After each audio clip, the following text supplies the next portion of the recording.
Olá a todos aqui da SPR TV, é uma satisfação estar aqui participando desse projeto e estamos aqui com uma banca hoje aqui muito interessante com os principais radiologistas intervencionistas do mundo aqui. Hoje temos até convidados aqui internacionais que foram participar. Aqui à minha direita o Guilherme Martins, Guilherme Mariotti, Dr. Maurício Amoedo, Dr. Raul, Dr. Penaquim. Estamos aqui, vamos participar, vamos falar aqui sobre alguns temas. E vamos começar com um tema que é bacana, né? O Maurício Amoedo é um grande radiologista aqui do Brasil, que agora está se aventurando nas universidades americanas, lá no Iowa, né? Foi recentemente, mudou para lá. E aí, Maurício, a gente sabe que hoje a radiologia intervencionista é aquela coisa multidisciplinar, em que a gente envolve várias especialidades ao mesmo tempo, e a gente sabe que a formação do residente lá nos Estados Unidos, a maior parte hoje, é um acesso direto. Como que é isso daí? Como que funciona isso? Ele passa em vários estágios, o que é importante na multidisciplinaridade disso, Maurício? Uma excelente pergunta, Denis. Realmente é um pouco diferente do que é aqui no Brasil. Eles, quando optam por fazer a radiologia intervencionista, eles já optam antes de fazerem a radiologia. Então, eles já entram num programa que dura 6 anos e eles já fazem a radiologia com intervalos de estágios, por exemplo, na UTI. Então, eles passam na UTI, eles fazem estágios cirúrgicos, na cirurgia vascular, na cirurgia geral. Eles passam por estágios clínicos, e então você imagina um radiologista, fora toda a formação radiológica, ele vai também ter os 2 anos dentro da radiologia intervencionista, mas ele já passou e teve uma experiência, uma vivência grande dentro das especialidades cirúrgicas, né, terapia intensiva. Então, quando ele se forma, ou até ele entra na radiologia intervencionista para começar, ele já é um médico já muito mais completo do que um radiologista que só fez imagem, por exemplo, Sim. entende?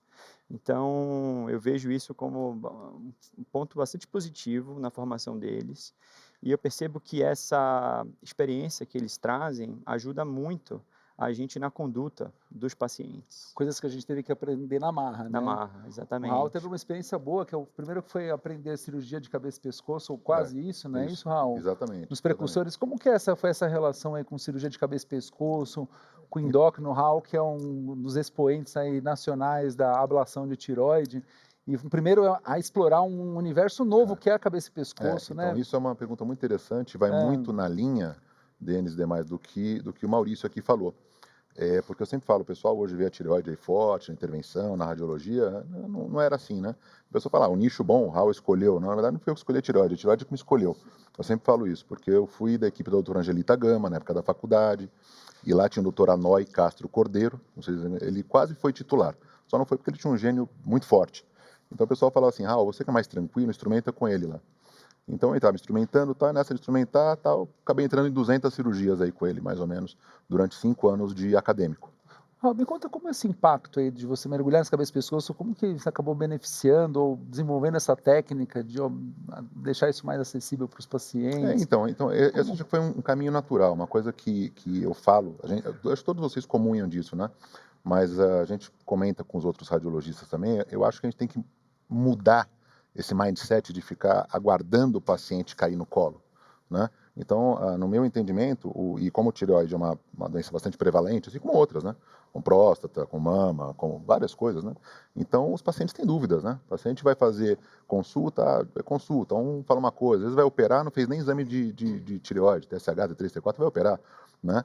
Então, tem um nódulo, já acha que é um câncer, então falta muita informação. Então, eu sempre acho que a gente tem que chegar no paciente. Então, a intervenção tem que sair só do subsolo e tem que chegar no paciente. O paciente tem que falar, vou passar com o doutor Guilherme. Meu médico é o doutor Guilherme, meu médico é o doutor Denis, meu médico, entendeu? Doutor Hal, todos aqui. Então, eu acho que esse que foi a grande quebra de falar direto para o paciente. Como Isso você que vê mudou. aí, Penaquinho, isso aí? Como que é a sua experiência lá em Campinas? Penaquinho é um grande expoente aí de Campinas, também da Na Veracruz. verdade, eu acabei me surpreendendo quando, em algum momento, eu quis ter um consultório, né?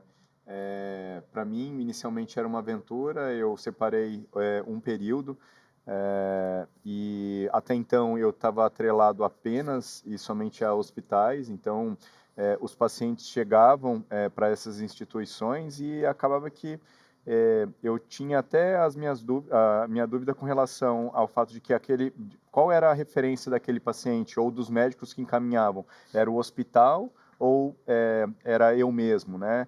E daí, para colocar à prova, eu fiz um teste, né? Que é simplesmente fui para hoje é possível, né, usar policlínicas e tudo mais, então e a minha surpresa é que em um mês o meu consultório, o período que eu tinha escolhido estava completamente lotado e eu fazia encaixes a partir do primeiro mês, né?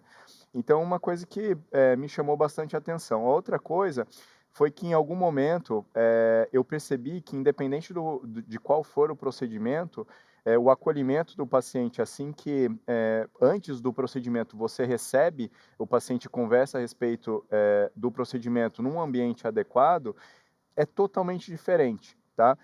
Inclusive em procedimentos que eventualmente a gente vai fazer, por exemplo, coisa simples até com uma anestesia local. Então o processo todo muda, não é uma perfumaria, não é um roteiro exagerado, tá? Muito pelo contrário, e eu acho extremamente valioso assim esse entendimento do radiologista intervencionista, que ele é o médico do paciente e o paciente precisa sentir isso dele, né? Eu acho que nunca um cirurgião entra para operar um paciente, sendo que até então ele não conhecia aquele paciente, né? Ou a doença do paciente. Não existe isso, é uma coisa inconcebível, né? E de repente, em algum momento a gente estava fazendo isso meio que copiando a rotina da radiologia diagnóstica, né, que é chegar, o paciente faz o exame e sair, de repente a gente replicava aquela rotina errada, né? E agora essa mudança tem acontecido com mais frequência. Só uma coisa, um ponto relevante, só aproveitando esse gancho, que para a gente deixar claro o pessoal que está ouvindo a gente aqui, particularmente eu e acho que os colegas aqui também, a gente defende que cada vez mais a gente tenha essa imersão no campo privado, mas a gente tem que ter uma instituição. Eu gosto de ter os dois pés, né? Sim. Então, porque você tem toda a bagagem científica, você tem todo o acolhimento de uma instituição, os protocolos, a atualização, tudo isso em uma instituição, e você tem também a prática privada. Então, eu entendo, assim como um cirurgião, na verdade nós somos novos cirurgiões, a verdade é essa, a gente tem que entender isso, né? Acho que o Guilherme Martins, né, daqui, vocês têm uma experiência que talvez, pelo menos até com um precursor lá, né, lá no ICESP, de ter a consulta antes, né? Como que funciona ali no SUS, esse negócio da consulta antes? Como que é esse acompanhamento? Isso é um grande centro das ablações, no primeiro lugar que fez bastante ablação. Como que é isso lá? Então, isso era uma coisa até que era pouco concebida pelos clínicos, né? Porque eles queriam encaminhar, mandar, fazer, resolver.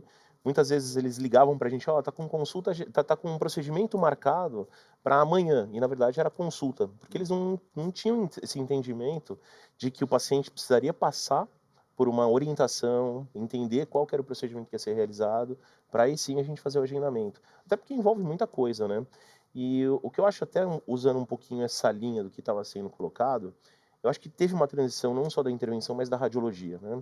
A gente era muito técnico, né? Era aquela questão de a gente tem que descrever os achados de um laudo, colocar isso e assim, a gente vê como a radiologia evoluiu nos últimos anos, né? Hoje a gente vê os achados, junta com as informações para mandar uma hipótese clínica. E eu acho que cada vez mais eu falo isso para os nossos residentes, que para você tratar ou qualquer doença, você tem que entender sobre ela. Não adianta nada o House ser um cara da tireoide, sendo que ele vai lá e só coloca a agulha. Ele entende o que é um nódulo benigno, qual é a porcentagem de um nódulo que pode se transformar não, mas que pode ter uma malignidade, né? Um micropapilífero, se ele cresce ou não cresce, qual que é, né, as questões relacionadas à doença que você está tratando. Eu acho que a gente evoluiu muito nesse processo, como evoluiu a oncologia, a radioterapia. Então, como a gente está dentro do processo decisório hoje, é importantíssimo que na hora que a gente está fazendo o nosso procedimento, a gente entenda, né, todo o contexto do paciente. Então, a consulta vem a calhar por isso, né? Eu acho que ali é onde você passa tudo para o paciente, tudo que você conhece sobre a doença, passa confiança para ele acreditar que o que você vai fazer diferença para ele, né? Então, e acho que um dos hospitais hoje, né, que talvez essa questão da multidisciplinaridade instituída, de ter essas reuniões, a participação da radiologia, é o Einstein, né? Vocês têm como que é a experiência de vocês lá com essas reuniões multidisciplinares? Vocês estão em todas mesmo lá? Como que é? Então, a gente tenta estar em todas, mas é sempre fiel a cada um de cada área, sabe? Por exemplo, eu vou toda quarta-feira na hora do almoço no tumor board de Uro, né? uro-oncologia.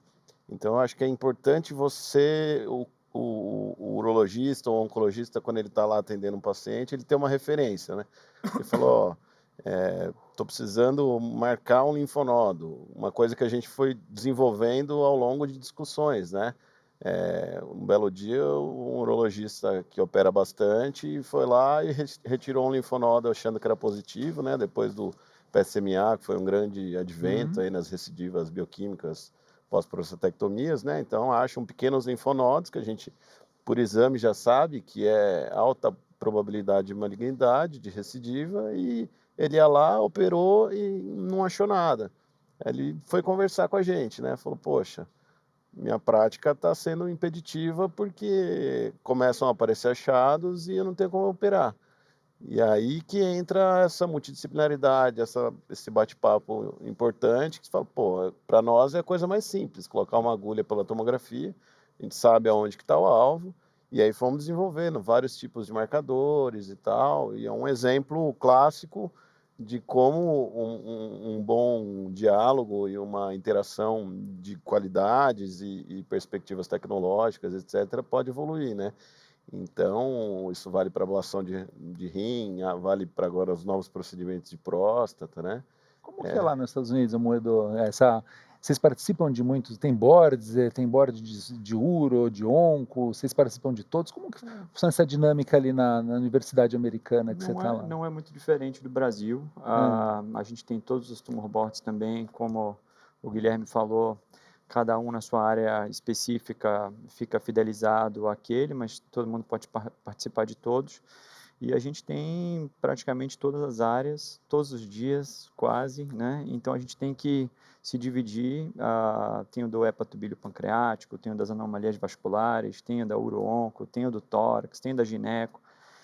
Tem tumor board todos os dias, se você quiser. Só que é difícil você participar de todos, mas eu acho que é essencial. Por isso essa divisão da gente, né, procurar estar em todos, porque é daí que surgem as oportunidades de relação multidisciplinar, e é daí que a gente começa a desenvolver novas técnicas, é daí que a gente começa a receber mais pacientes, mais encaminhamentos. Não tem outro caminho senão a multidisciplinaridade. Tem que virar uma rotina, né?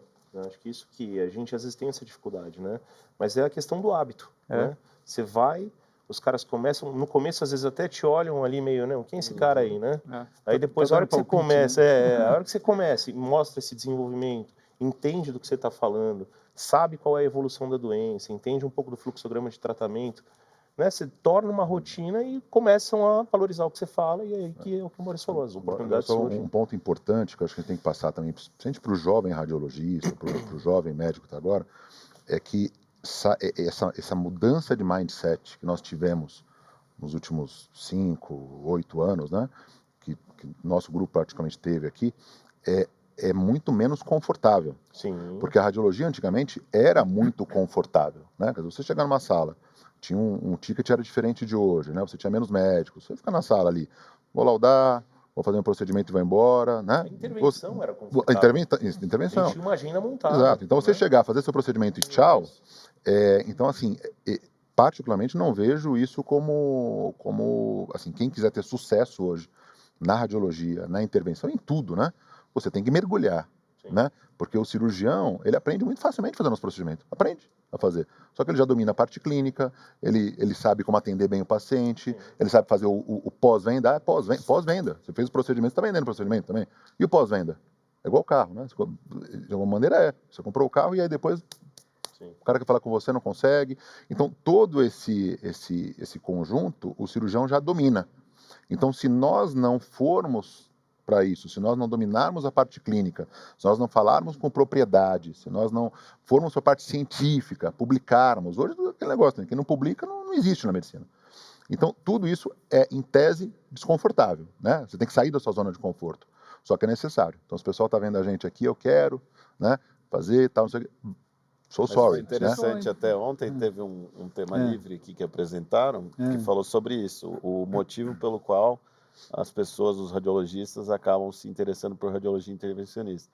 E uma das coisas que eles colocaram como os 2 principais itens que não uma coisa atrativa é o horário flexível, que acaba não sendo, né, evidentemente, e a qualidade de vida, que eles acham que o intervencionista tem uma qualidade de vida pior. Então, ainda nessa linha por exemplo, da cirurgia, né, que eu falei da doutora Angelita, né, eu via os cirurgiões ali, cirurgiões de ponta, gastrocirurgiões, aqueles pescoços, eu falava, cirurgia propriamente não eu não me encaixava naquele estilo de vida, né? Mas também não me via no estilo de vida mais assim, né? Sentado numa sala de aula escura. Então a intervenção foi uma escolha natural, né? Então eu acho que é legal para quem quiser escolher, para quem estiver começando, ter essa mentalidade, né? Até para não se frustrar. Sim. O Penach, você falou, abriu o consultório, né? Logo, mas qual que você vê os grandes desafios assim? O que você teve que lutar não só externamente, mas até como desafio pessoal de novos skills para dar esse passo, assim? Qual que você acha que são os grandes desafios para ter o consultório? Eu acho que assim, primeiro o paciente chegar até lá, e o paciente na nossa área ele acaba chegando, não todas, por exemplo, eu acho que até o universo do Raal é um pouco diferente, mas eu acho que muitos dos nossos pacientes dentro da intervenção eles chegam através de uma outra especialidade, tá? Isso é fato. Eu acho que a gente tem que ter essa posição que, eventualmente, em alguns contextos, nós um dia seremos a primeira alternativa no pensamento do paciente, mas vai continuar sempre existindo esse encaminhamento a partir do médico, né? Porque alguns procedimentos que a gente realiza, eles precisam passar por um crivo antes antes de chegarem para a gente, porque é uma especialidade bastante ampla, né? Eventualmente a subespecialidade vai existir, como é o contexto do Raal, que tem uma super especialização, mas eu acho que o radiologista intervencionista, de maneira geral, ele vai continuar existindo como esse médico que consegue atuar em diferentes especialidades dentro da medicina. Então, eu acho que a primeira etapa é você ter um vínculo forte com a comunidade médica, né? E para ter vínculo forte, você tem que facilitar a vida do médico. Então, uma vez que ele quer te encaminhar o paciente, se ele falar, eu quero encaminhar, as coisas têm que acontecer a partir dali. Se tiver um trabalhinho para ele e uma outra pessoa, uma outra alternativa não dá trabalho e ela é mais fácil, ser humano. Eu vou escolher a mais fácil, né? Então, acho que isso é um pensamento que tem que ficar repetitivo na nossa cabeça. A outra coisa é no consultório em si, né? Eu acho que eu gosto de escutar a história, eu gosto de gente, então eu acho que isso foi um pouco natural para mim. Eu acho que foi uma experiência que acabava... tinha paciente que saía do consultório, eu meio que pensava, pô, me diverti aqui e ainda ganhei dinheiro, né? Então, acho que sabe, eu gosto de ouvir gente, então acho que essa possibilidade, porque a consulta ela não é só sobre o procedimento, ela é sobre a vida do paciente. Eu acho que a gente aprende isso dentro do consultório e a consulta ela tem um tempo mais alargado que vai além do tempo que você precisa para explicar sobre o procedimento em função disso. Eu acho que a outro desafio é ter uma secretária eficiente e organizada, muito mais organizada que eu, e que sou bastante desorganizado. Então, acho que essa é uma outra preocupação. E a gente tem pouco tempo também, né? Outra coisa. E eu acho que, por último, o outro desafio essa parte administrativa dos relatórios para as fontes pagadoras, que eu acho que isso é uma coisa que consome e eu acho que a gente tem que criar alternativas de tornar isso mais rápido. Já tendo relatórios prontos, né? Já mais ou menos ter tudo que puder facilitar, né? e agilizar esse processo, que é um processo bem árduo, a gente tem que fazer, né? E eu acho que é isso. Muito bacana isso, né, Mariotti? Acho que vocês conseguiram, por exemplo, lá no Einstein com a biópsia. Vamos falar aqui, acho que a gente podia mudar um pouco aqui, né, e falar sobre os avanços aí, o que cada um tem feito, o que mais tem emocionado aí, né? E aí a gente tem aqui, vou começar com o Mariotti. Mariotti, o que você tem feito de mais bacana hoje que você quer deixar aqui registrado na SPR TV para as futuras gerações que vão assistir, ou a gente daqui a uns 30 anos? O que você vê, você está mais animado em fazer hoje? Como eu disse, eu tenho um foco urológico, né, dentro da radiologia intervencionista. Então, Eu acho que um procedimento básico, né, que você vai descobrir um câncer na próstata é a biópsia. Ainda que possa evoluir biópsias líquidas e etc., eu acho que tanto a imagem da próstata evoluiu muito, quanto o método de aquisição de material para confirmar ou descartar uma neoplasia, né? Então, eu acho que teve duas viradas de chave principais. A primeira foi a entrada da ressonância, que era um método de estadiamento, né? Depois de diagnosticado um câncer, você ia buscar onde que tem, se tem extensão extraprostática, se tem algum acometimento secundário, e depois ela entrou no rastreamento, que foi a grande sacada, porque antes a imagem da próstata era muito ruim, né? A gente fazia biópsia, era sempre às cegas, de olho fechado, no pior aparelho que tinha. Então, a questão de você ter um aprimoramento de imagem antes da biópsia foi a primeira virada de chave. Depois entrou a fusão de imagem, né, que foi interessante para você poder juntar essa informação, mas aí a segunda grande virada de chave, na minha opinião, foi a biópsia transperineal. Por quê? Tem coisas sedimentares que é a questão da infecção, do sangramento retal, isso é indiscutível e é de fato uma grande vantagem para o paciente. Agora, para o método e para o desenvolvimento da qualidade da biópsia, é a qualidade da imagem. Então, pela biópsia transperineal, você tem um transdutor linear, né? A gente é radiologistas, a gente sabe que você está querendo ver uma coisa superficial, por exemplo, do tamanho da tireoide, mais ou menos na mesma distância do transdutor. Então, você precisa de um transdutor de alta frequência, linear, que é o que a gente tem no probe biplanar, né? Você consegue ter os dois transdutores em um só. Você tem esse linear, que te dá muito mais qualidade de imagem, e tem o probe endocavitário convencional, que te dá uma visão convexa. E a partir daí, abre-se um novo portal, né? Eu acho que o transperineal, né? Eu agora sou fã, né? Vou falar um pouco. A gente abriu, acho que mais do que a biópsia, que tirou a infecção todo, que vocês, né, conseguiram mostrar para o mundo que tem um valor agregado e realmente um menor impacto para o paciente, que nem foi discutido ontem, né, aqui na JPR, de custo, de infecção, etc. A gente abria a porta para o terapêutico, né? Seja lá o trabalho até que a gente fez, né, com as ablações periplasia, como o próprio tumor, né? Eventualmente o tumor que a gente está engatinhando aí, né? Mas também do mesmo jeito como a gente fez com a tireoide, né? Começou com o nódulo benigno, hoje já o papilífero ali pequeno já está mostrado que, não tem a menor dúvida que é o tratamento padrão, né? Não tem a menor dúvida que eu acho que o alvo ideal para nós intervencionistas que fazemos procedimentos focados, né? São tumores que crescem lentamente em um paciente suscetível que não pode ser submetido a uma grande cirurgia. Então, a próstata entra nesse sentido, né? Com o aumento da idade, vai aumentar a incidência de neoplasias e geralmente são neoplasias de crescimento lento. Então, você consegue, com terapias minimamente invasivas, seja o HIFU, que foi a primeira a ser desenvolvida, seja a eletroporação irreversível, seja a crioablação. Fala um spoilerzinho da eletroporação, só aqui, então, na TV, aqui, se puder falar. Assim, o único método... Um spoiler aqui para quem está assistindo. É o único método não térmico que a gente tem na radiologia intervencionista, né? Então, são agulhas que você acaba entregando ondas eletromagnéticas de choque. Então, você eletrocuta literalmente o tumor e você causa nanoporas de membrana com consequente destruição tecidual.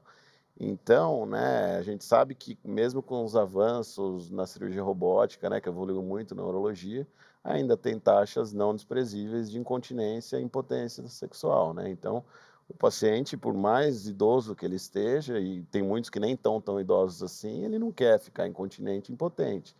E mesmo com os avanços isso acontece. Agora, técnicas focadas e guiadas por imagem, né, que é o nosso foco, aí virtualmente zero incontinência e impotência. Agora, o método que está sendo mais estabelecido é a eletroporação irreversível no momento. Bacana. A gente fala isso, né? A gente muitas vezes, até para mulher, né? Tira a mama, não é isso, né? Nem a próstata, nem preservar, né? Sim. E você, Martins, qual que você acha que é o procedimento que você vê hoje um horizonte que te emociona? Por quê, assim? Qual que é o teu... Eu sou um fã de terapias ablativas no geral, né? Eu acho que isso veio para mudar a história do paciente oncológico, né?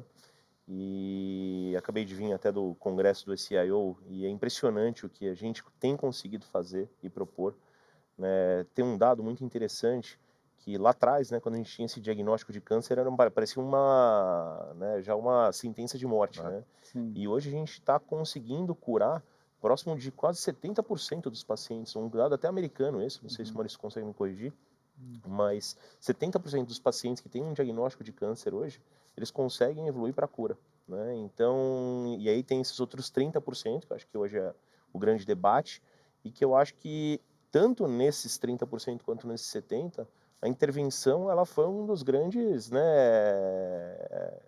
que conseguiram colaborar, né, um dos grandes protagonistas, né, seja aí pelos tratamentos minimamente invasivos em próstata, em tireoide, fígado, rim, então, e o diagnóstico precoce, que eu acho que é o crucial, né, que é o que a gente tem conseguido fazer. Eu, particularmente, sou muito fã das ablações pulmonares, né, eu tenho meu protocolo agora de doutorado no HC é sobre ablação pulmonar, eu acredito muito nisso. Acho que pulmão é um órgão-alvo para a gente usar a terapia ablativa com grande eficácia, poupando função. E a gente sabe que paciente metastático é um paciente que vai recidivar em algum momento, né? Ele tem uma doença sistêmica. Então, nada melhor do que você usar uma terapia minimamente invasiva, onde você consegue curar e consegue ainda dar a oportunidade de ser repetido caso ele venha recidivar em algum momento. Então, eu acho que esse é o conceito que eu guardo para mim, né? Eu acho que Tem o tudo que a nephron gente... sparing, tem o pulmão Isso, sparing. o Vamos fígado guardar. sparing, Sparing. tiroid sparing, então hoje é tudo, né? Acho que tudo trabalha com isso, né? Então, mas eu me emociono muito com as terapias ablativas em geral. Acho que isso veio para mudar a história da medicina e da oncologia. E você, Maurício, qual que é o procedimento que te emociona, assim, fazendo, seja lá no Brasil, ou seja, se mudou nos Estados Unidos, você fala assim, esse daqui você acorda bem humorado, assim, para fazer, assim, esse me emociona, eu gosto. Qual que é? Eu sempre fui entusiasta das anomalias vasculares. Eu sei que é um tema não muito prevalente, né? Não é todo mundo que gosta, né? Porque são patologias, na maioria das vezes, crônicas, então você tem que gostar, porque você cuida do paciente do começo ao fim. Mas eu vejo hoje, nos Estados Unidos, o que eu tenho percebido de diferente do Brasil é a possibilidade de um diagnóstico molecular mais preciso, né? Aqui a gente tinha grande dificuldade na conversa com o patologista e nos estudos moleculares das anomalias vasculares, nos tumores vasculares. Então lá hoje, praticamente, eu não trato nada que não seja muito clássico, aquela malformação linfática clássica, tudo bem, vamos tratar. Ou a malformação venosa clássica, a gente trata. Mas aquele que está no meio do caminho pode ser ali uma malformação venolinfática, mas pode ser uma linfática microcística, mas pode ser um tumor vascular benigno. A gente não fica na dúvida. Biopsia. Biopsia não é anomalia vascular, biopsia. Biopsia e manda para análise molecular. Então, hoje a gente está caindo no mundo das anomalias vasculares ligadas às alterações genéticas. Então, hoje é uma sopa de letrinhas. Tem as malformações vasculares vinculadas ao PIK3CA, o Alpiten, os amartomas, que são... E eles todos simulam muito uma coisa a outra. Então, hoje a gente está conseguindo definir cada um e conseguindo tratar de uma maneira muito mais precisa, né? Com o estudo molecular na mão. Eu consigo indicar um sirolimus, por exemplo, melhor. Isso que eu ia perguntar, o que muda? Qual que é a... Até para a gente ficar aqui esperto e não fazer muita bobeira. Exato, aqui, assim.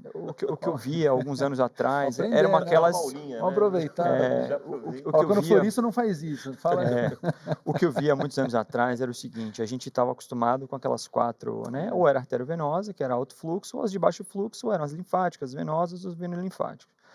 E aí você tratava sempre, né? Tinha veia dilatada, era venosa, você começa a fazer escleroterapia. Mas aí não funciona, não melhora, o paciente piora. E você vê que é uma coisa meio... Então, você vai biopsiar. Hoje, a gente tem muitos tumores vasculares que mimetizam anomalias vasculares, né? Por exemplo, a FAVA é uma delas. É uma anomalia vascular fibroadiposa. É diferente. Então, o tratamento é totalmente diferente. Você começa com esclerose, mas depois você indica cirurgia. Você indica sirolimus, PITEM, amartomas vinculados ao PITEM. É igual à malformação venosa. Você olha e fala, nossa, vamos tratar, é uma malformação venosa, mas não melhora, você trata de novo, cresce, aparece em outro lugar, você biopsia, você já sabe que é um hematoma ligado ao PTEN, você indica a cirurgia, entendeu? Então, hoje, as terapias são completamente vinculadas a um diagnóstico molecular correto. Eu já tinha medo Isso. da Marvel, eu tô com mais medo ainda. É pra gente ficar, né? Uma dica é, na dúvida, faça biópsia. E não fique, né, eu sei que tem muito Ou liga pro essa Maurício. cultura de ser hemangioma, né? Em qualquer lugar hoje. É hemangioma, tudo é hemangioma. Tudo é hemangioma. Né? Até na radiologia. Você vê uma malformação vascular, hemangioma, hemangioma. Hemangioma é uma das coisas assim, é o tumor vascular mais comum de todos, mas é uma coisa que só dá em criança. Você vê, hemangioma não tem adulto, né? E você vê uma malformação vascular no adulto, você fala, não é hemangioma. E não é.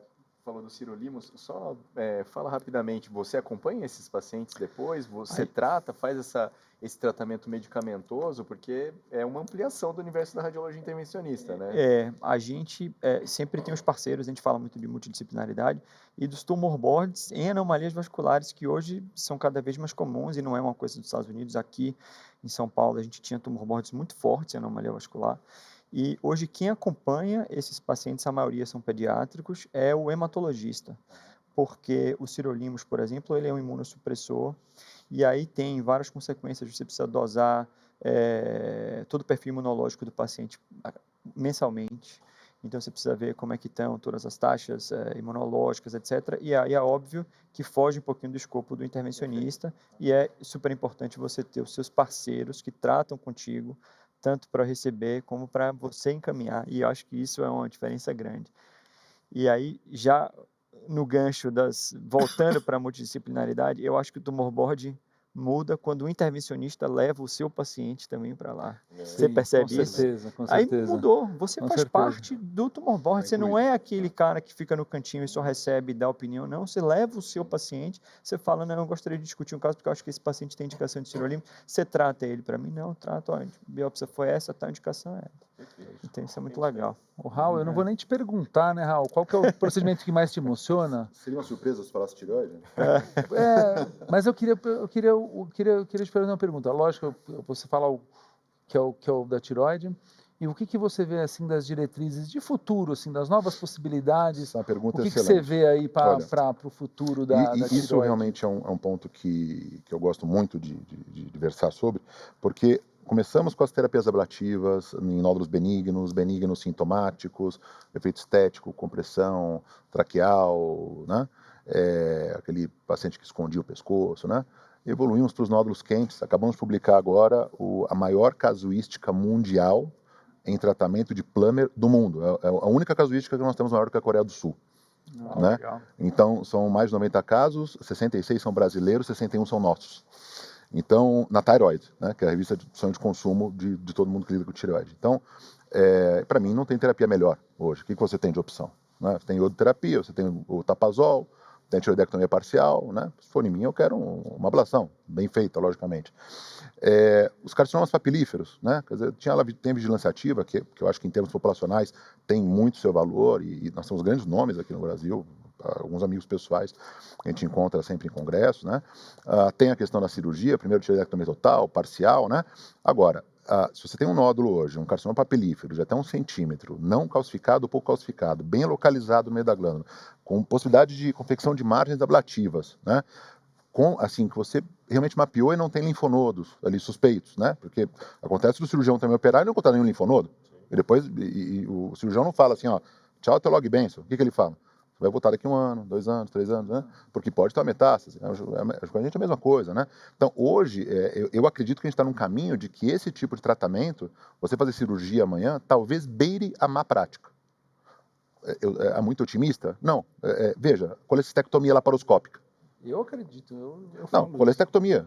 Antigamente se operava vesícula aberta, não é verdade? Sim. Tem um cirurgião que operou o presidente nosso aqui há 40 anos, né? E ele expulsou um assistente da equipe dele, porque falou, não, cirurgião na minha equipe tem que fazer cirurgia aberta. E ele estava querendo aprender laparoscopia. Hoje se alguém vai falar para mim, não, vou operar sua vesícula aberta, para mim eu considero uma prática, a menos que seja um caso X, Y, Z. Eu vislumbro particularmente para esses carcinomas papilíferos isso. Quer dizer, o tratamento para esses casos ideais, acho que vai ser uma prática. Em alguns países já está ganhando. E outro ponto que me deixa muito orgulhoso, em termos de Brasil, que são os bócios mergulhantes. Por quê? Porque isso, quando nós começamos, apesar de serem benignos, na Coreia do Sul, na Itália, o pessoal que já era mais antigo, não fazia tratamento. E nós descobrimos, assim, acidentalmente, que tratando a parte cervical primeiro, essa parte puxa, depois vai tracionar a parte mediastinal, e depois você pode tratar em segunda instância. E daí nós publicamos o The Iceberg Technique, que hoje é falada, né, na DIR, falada no mundo todo, inclusive é feita na Coreia do Sul. Então, acho que a coisa realmente mudou e está evoluindo cada vez mais. Linfonodos metastáticos, paciente que já operou, enfim, paratireoide, né? Sabe que nódulo grande, assim, às vezes eu falo na consulta ao paciente, falo assim, olha, ou não faz, porque vem com indicação de operar, né? Eu falo assim, ou não faz nada, ou faz ablação. Se você não quiser fazer ablação, não faça nada, porque é pior ainda. Né? Então, fica desse jeito, porque é melhor do que você ir lá e perder uma tireoide, tomar hormônio ali toda a vida. Não, e o risco Fala, se você não quer fazer ablação, não faz, mas não faz nada, então, né? Melhor. Exatamente. E você, Penaquim, qual que é o procedimento que te emociona aí, que você vê uma coisa aí pela frente? Eu gosto muito, até antes de chegar em mim, eu estava pensando o que eu ia falar aqui agora. Então, teve tempo, eu gosto teve muito tempo. de oncologia, mas eu até vou aproveitar a sessão de hoje de vias biliares. Vias biliares é um procedimento que continua me encantando, assim, mesmo que tenha muita coisa realizada há bastante tempo. E hoje falou-se muito de inovação em vias biliares, principalmente com os stents, os biodegradáveis, que é uma coisa que está surgindo aí e que vai ser uma inovação em breve. Uma hora vai chegar um stent que vai ser fácil posicionar e que vai funcionar como um stent biodegradável, por exemplo, né? Mas não é por conta só de inovação tecnológica, não. Eu acho que a via biliar é um campo multidisciplinar fora da oncologia, assim, que eu acho que um dos motivos de eu gostar tanto da oncologia é justamente essa multidisciplinaridade. Precisa de muita gente para tratar um paciente oncológico, né? E a via biliar é um campo onde tem cirurgião, tem o hepatologista, tem o endoscopista, né? E a gente, pelo menos os grandes, os principais atores aí nesse processo, né? E a decisão, assim, ela hoje eu sinto que nos grupos onde eu trabalho, ela realmente é feita em conjunto, assim. Eu acho que partiu até dos endoscopistas de repente perceberem que era melhor, antes de prosseguir com o procedimento endoscópico, perguntar para o radiologista intervencionista, e o radiologista ele tem uma capacidade maior pela formação de ver a imagem, então de falar assim, esse procedimento é melhor a gente assumir antes de vocês, porque tem muitos procedimentos endoscópicos que não vão bem. E eles começaram a perceber isso e passar por essa... veio a partir deles, né? Eu acho que a gente sempre fica, o radiologista tem que se colocar. E me chamou a atenção quando os endoscopistas fizeram o contrário para melhorarem a atividade deles. Puxa vida, você me pegou de surpresa essa. É? Você me pegou de surpresa. Você sabe que eu na entrevista, quando eu fui lá no HC, né, eles falaram assim, que procedimento que você gostaria de fazer? Né? Na entrevista para residente de intervenção, eu falei assim, via biliar. Aí tudo com carnaval, na época, toda a banca me olhou, mas, nossa, via biliar? Por quê? O que o pessoal responde normalmente, né? O pessoal normalmente responde indo prótese de aorta, né? Eu adoro via biliar. Eu costumo falar brincando, né? Eu nunca fiz tanta via biliar, acho que, tipo, só de ter respondido aquilo, acho que não tem coisa que eu mais faço na vida do que via biliar. É via biliar de um jeito, via biliar de outro jeito, via biliar... E acho que foi porque eu respondi naquela entrevista. Falar, você quer via biliar? Que Deus vai te mandar via biliar até você dizer chega. Se eu né? tivesse perguntado para você falaria via biliar agora ou não? Não, falaria outra coisa. Eu não sei. Assim, E você, Denis? Vamos lá. Agora é 5 contra 1. Eu estou muito animado, assim, eu falei assim, hoje de a gente ter feito o trabalho pioneiro aí no mundo das ablações de próstata. Perfeito. Então, a gente fazia embolização de próstata é muito bacana, mas a gente sabe que uma parte não funciona e uma parte razoável recidiva, é fato. Então, a ablação de próstata, a gente conseguiu atingir esse público, talvez seja, eu estava brincando com a Al, talvez seja a nova tireoide, abre um espectro para você tratar uma doença prevalente, você preservar a ejaculação dos pacientes, ela é menos agressiva do que uma biópsia, ou tão agressiva quanto uma biópsia. Biópsia você vai furar 18 vezes, a ablação você vai furar 6, com uma agulha que é do mesmo tamanho de uma biópsia. Então eu vejo assim, para mim hoje, que eu falo assim, estou me divertindo hoje, é um paciente de ablação para doença benigna. Então, acho que assim, bom, vamos deixar aqui, né, nosso obrigado aqui para a JPR, de novo parabenizar toda a sociedade, de abrir esse espaço para intervenção mais um ano, e acho que a gente conseguiu aqui trazer o que cada um está fazendo aqui, as perspectivas de cada um. Então, de novo, muito obrigado à diretoria, obrigado aqui a todos os que participaram Obrigado aqui, a todos. obrigado Gratidão. a todos, e até o próximo ano estaremos Deus aqui. quiser. Se Deus quiser. Um abraço para Abraço a todos. todos.